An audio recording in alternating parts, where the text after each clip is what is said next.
You're good to go. All right, good morning. I hope you guys are warm and healthy and have a lot of water and food and are able to stay dry during this snowstorm. I don't know if it's actually hit yet. We're actually filming this the day before. So I'm assuming that we have woke up to 30 inches of snow, but it might be closer to 3. Anyways, we're going to be talking a little bit over the next few weeks as we journey towards Easter. We're going to be talking about the stage of our hearts. And today we've cleared the stage, and when you come back next week, the stage will be empty. And I want that to be just kind of a reminder of what is center stage in our lives. And are there things that have kind of encroached and pushed aside to where they've taken center stage? And it's one of those things that, have you ever been to a kindergarten play? I would say I don't really enjoy going to kindergarten plays. They're kind of boring, and except when you have the one kid who steals the show. The one kid that's either maybe picking his nose, or she's throwing her dress up in the air, or he's picking on everybody else, dancing to his own music, his own stuff. And everybody doesn't care what's happening where the kids are reciting their lines or singing the songs, because you have the one kid that's doing his own show. And that's what makes the kindergarten plays awesome. And everybody loves it except for that kid's mom. And she's just like, oh no, what have I done? But are there distractions in our lives? Are there things that distract us, that pull us away from focusing on God? And today we want to look at that. I get distracted. I'm probably one of the worst. Shri can send me to the store for a gallon of milk, and I'll forget it. If I have 2 things, she definitely has to send me a list, or else I might come home with one of them. And I just get distracted. It's one of those things. Have you ever seen people driving in their car and they're texting and distracted? I always want to honk at them. When I see them, they're passing me, they're looking at their phone or something. I want to honk, but I'm like, what would they do? Would they jump? Are they going to swerve? I don't want to cause a wreck, but you want to honk at them and wave and say, no, no, no. But also my horn doesn't work on my car.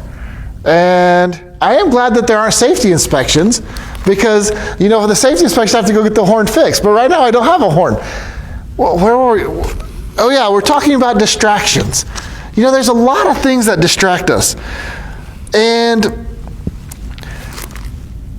one of the best ways to know if you get distracted is what happens, what starts going through your mind as soon as the pastor gets up to speak. Is it, what am I having for lunch today? Oh yeah, I need to email that guy from work. Oh, I better pick up some toilet paper on the way home from church today. Distractions just start coming through your mind. Or am I the only person that has that? I would think that you guys probably have that as well. I'm working for a company that owns some rental properties, and just this last week, they've sold, and there's a new company that's come in and bought them, and the new company's been talking to me about trying to stay on and work. But it's been one of those things that's hard, because I've never done property management before. I'm not really sure what all's going on there. And as I'm working, I continually thinking about questions. Oh, I need to ask them about this. Oh, I've got to say this. Oh, what's going on here? How is this going to work? And there's all of these ideas and thoughts that I need to make sure I ask about this. And I knew that I was going to be preaching, but yet all of this stuff has been a distraction throughout this week. Even this big snowstorm that's coming. What happens if we run out of power? What happens if the water freezes? What do we do? Are we prepared? Are we ready for what's going to happen? Maybe, I don't know what's going to happen. The weathermen don't even know what's going to happen. But are we prepared? And it seems like there's all of these distractions. Some of them are important. And yet some of them are major, but yet sometimes there's little things. Sometimes there's even good things that kind of begin to get in our way and begin to distract us. Stephen Covey wrote a book, First Things First, and he talked a little bit about urgent over important. And there's some things that are important in our life, and there's some things that are urgent in our life.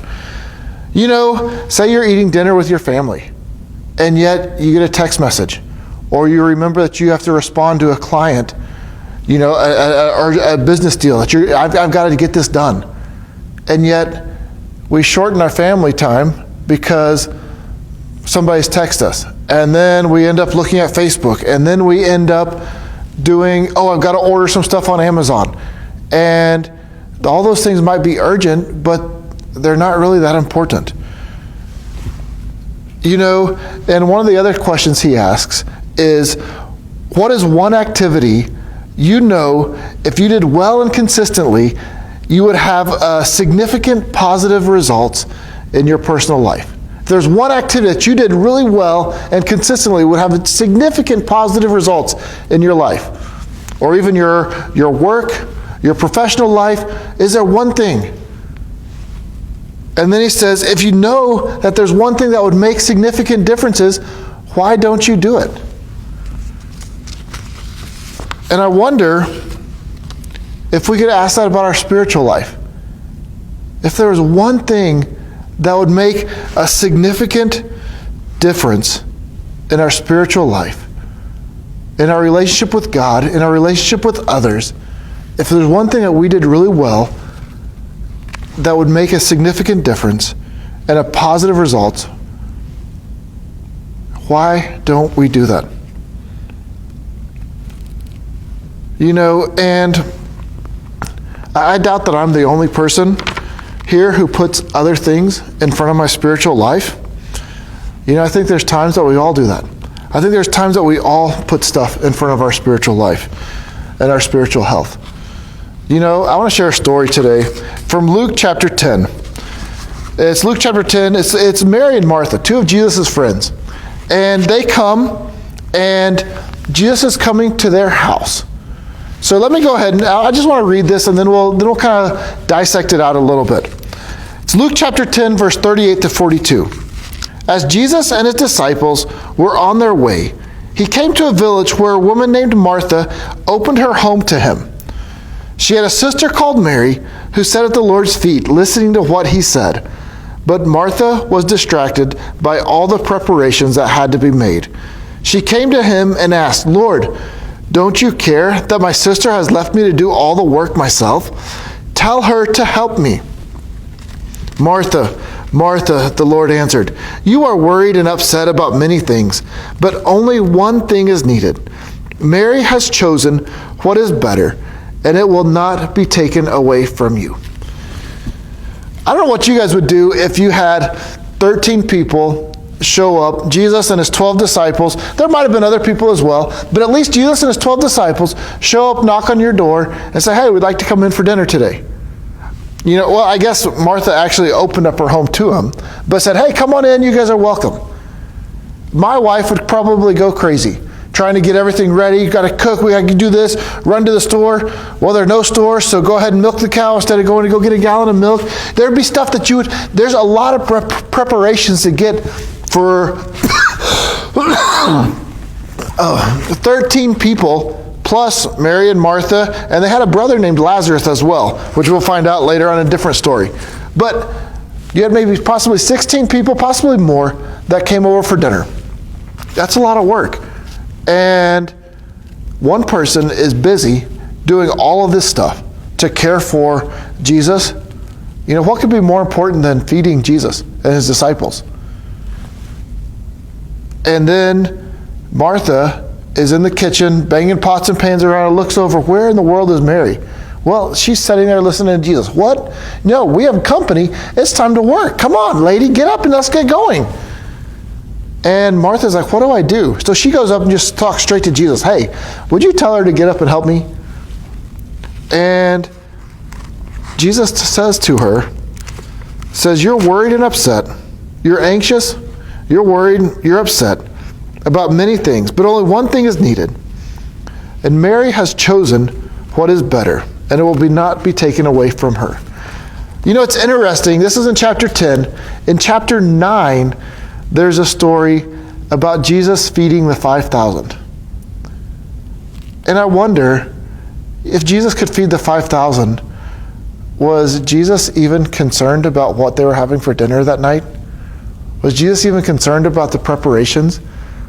What if Jesus said, dude, there's a miracle. All you got to do is, if you'd come, there's other things that are more important than all of this. Don't worry about this. I don't know if that would have happened or not, but I wonder if it would have, if Martha would have sat down and said, you know what? Okay, I'm going to come in and listen, and we won't worry about that.